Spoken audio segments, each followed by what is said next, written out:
또 하나 이제 현실적으로 조언 드리는 게 다운시프트. 완전히 자기 삶의 수준을 한번 밑으로 내려보시는 것도 괜찮다. 저는 지금 충북 증평에 내려가서 살고 있거든요.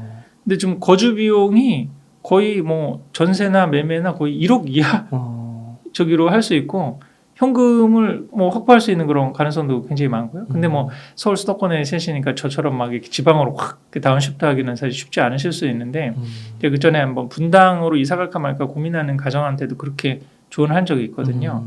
아빠랑 직장거리 멀지 않은 라인에서 경강선 라인으로 광주나 아니면 저 여주라는 경강선 있잖아요. 맞아요. 그쪽 라인만 접어들어도 분당에 비해서 거주 비용을 반 이상 줄일 수 있어요. 그렇죠. 네. 그러면서 아빠 저기 하고 거기서 우선 유초등까지는 한번 보내보면서 한 10년 정도 기회를 보고 집은 분당에 사는 거에 찬성.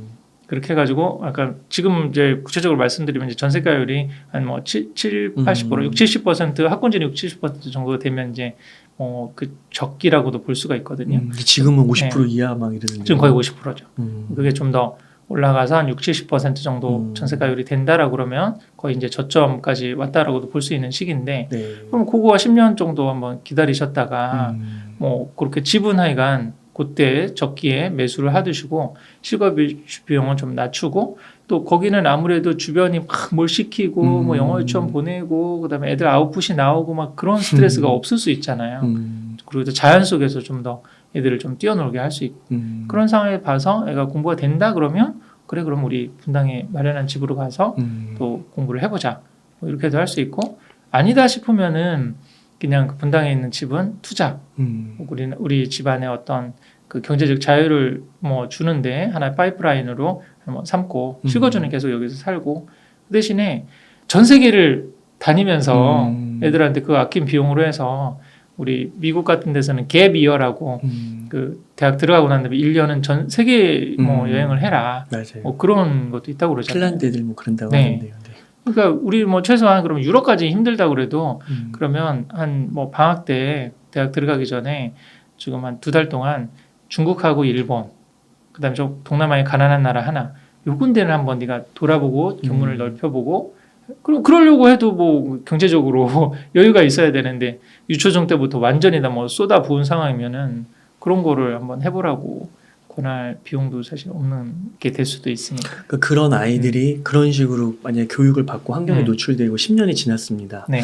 그러면 그때도 충분히 살아갈 수 있는 네. 뭐 능력 이런 네. 것, 역량 이런 것들은 있을 수 있다라고 보시는 건가요? 본인이 재능이 있으면 사실은 그 저도 그런 얘기 많이 하시거든요. 선생님 계속 애들 그 시골에서 키우실 거냐고. 근데 그러니까요. 애가 역량이 있으면 서울 오겠죠. 일단 거기서 컬 네. 테스트를 통과하는 건가요? 그 안에서 해 역량이 돼서 뭐 중학교 때부터 뭐 공부를 잘한다 그러면 뭐 특목자석으로 갈 수도 있을 거고 아니면 그때 뭐 두각을 나타내지 않아서 그러면 거기 있는 지역에서 대학을 뭐 간다고 그러면 근데 대학을 가서 뭐 지방에 있는 대학에서 어떤 전공을 하나 했어요. 근데 얘가 능력이 너무 탁월해. 그럼 전국구가 되는 거잖아요. 세계로 나갈 수가 있는 거고. 근데 그러지 않고 애가 그 지금 서울 수도권에 있다고 전국구 인재가 되는 건 아닌 거죠. 아니라는 거죠. 사실은. 네, 그렇게 볼 수 있군요. 그 제가 한 그 최근에 일타 강사 분을 네. 한번 만났었는데 네네. 그분이 이런 말씀을 하시더라고요. 그 강남에 좀 돈 있는 분들은 그 자녀 교육에 있어서 의치대가 아니면요. 요즘에는 이제 연고대 뭐 이런 명문대도 의과대학이 아니면은 별로 이렇게 선호하지도 않으시고 그냥 해외 유학을 보내버리신대요. 경제적으로 여유가 있으시면.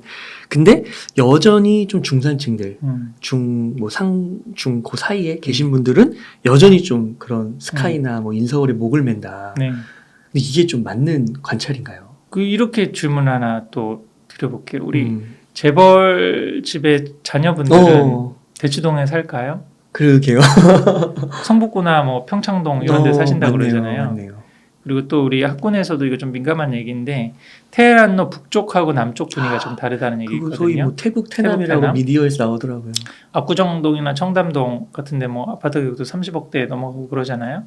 근데 그런 가정들에서는 이게 입시 쪽으로 원래는 사실은 입시 중심의 압구정에다 대치동으로 사실 옮기고 난 다음에 그 대치동이 상징하는 건 뭐냐면 공부로 승부를 봐서 성공을 경험해 본 전문직이나 이런 분들이 많은 거예요.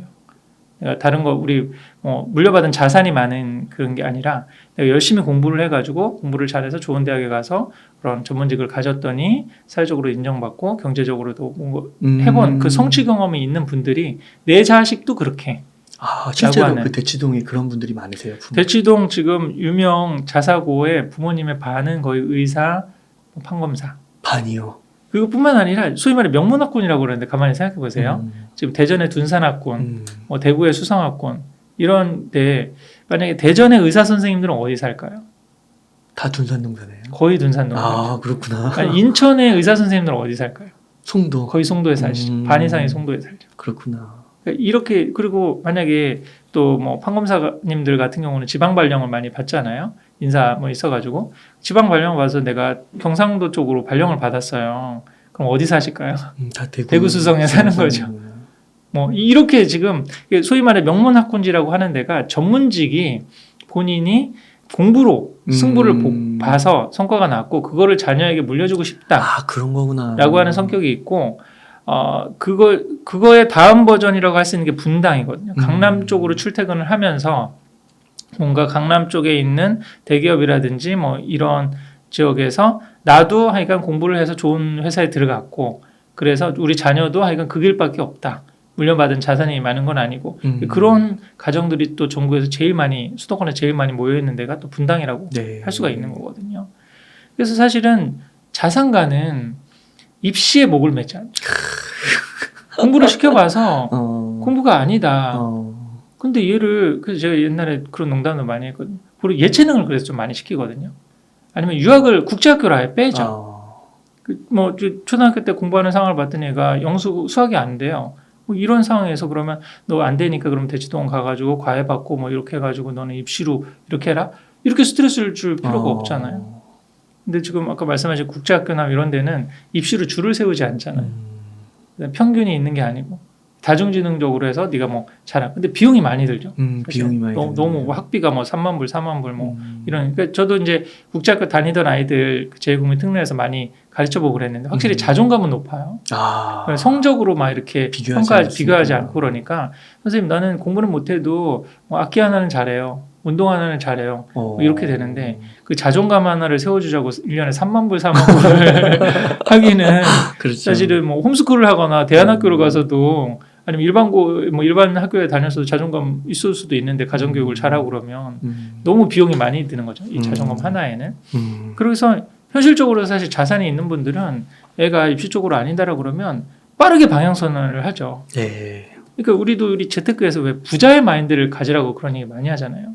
그리고 우리 지금 그 이웃집 백만장자 그런데 보면 그냥 소득이 많은 사람이 사실 부자가 아니라 자산이 많은 사람이 부자잖아요.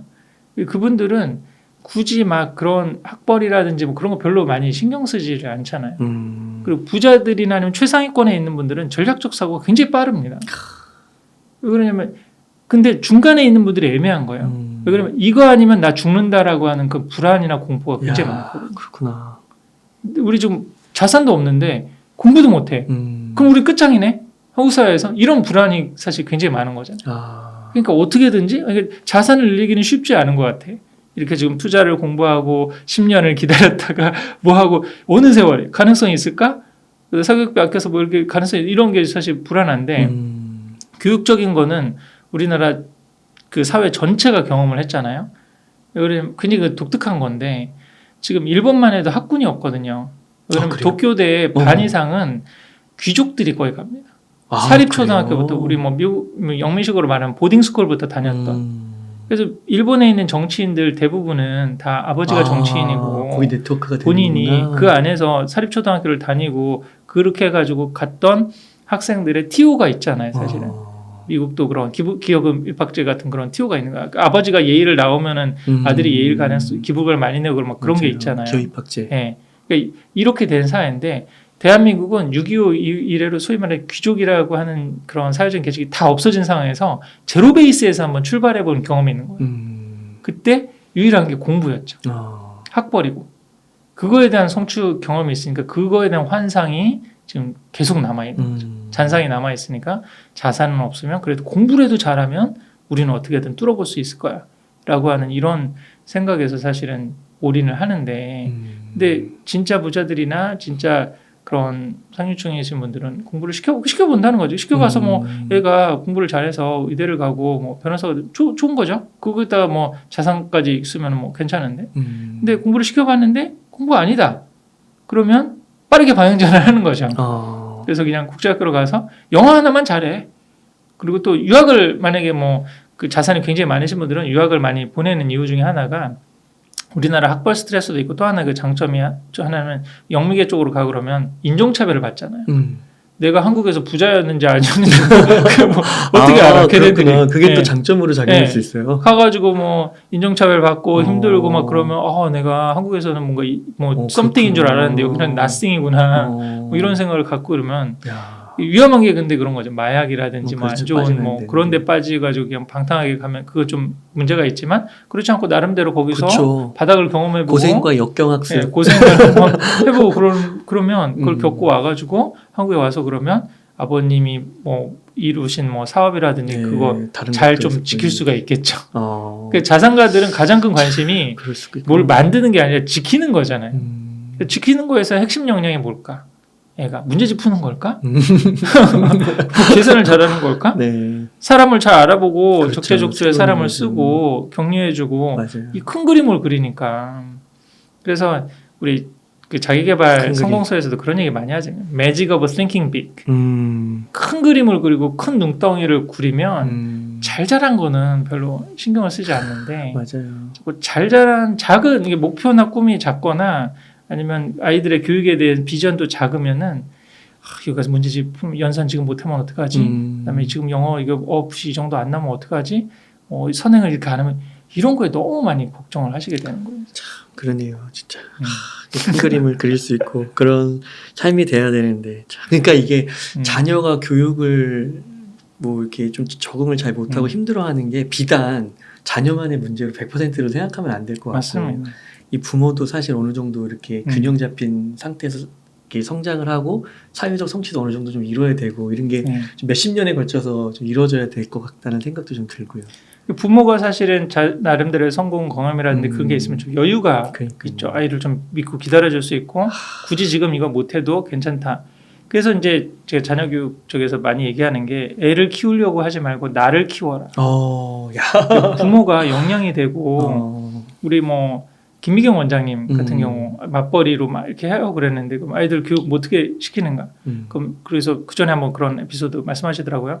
엄마가 너무 바쁘고 그랬었는데 챙겨주지 못해서 미안해라고 했는데 애들이 뭐라고 얘기했냐면 엄마가 열심히 사는 모습을 보고 우리도 저렇게 살아야겠다고 생각했다. 그러니까 부모가 본인이 사실은 열심히 살고 나름대로의 확신이 있고 그러면 애들이 흔들리지 않거든요. 근데 그렇지 않으면 그지 뭐 아이들도 흔들리는 거죠. 그래서 제가 이제 부모 독서 모임을 그래서 굉장히 많이 강조하거든요. 그것도 명문 그런 어떤 사립학교라든지 아니면 성과를 내는 대안학교 같은 데서는 애들 교육에 별로 신경을 안 쓰고 부모 교육에 굉장히 많은 신경을 씁니다. 모여서 세미나도 하고 서로 비전도 공유하고 나누고 이런 시간에 더 투자를 많이 하죠. 네.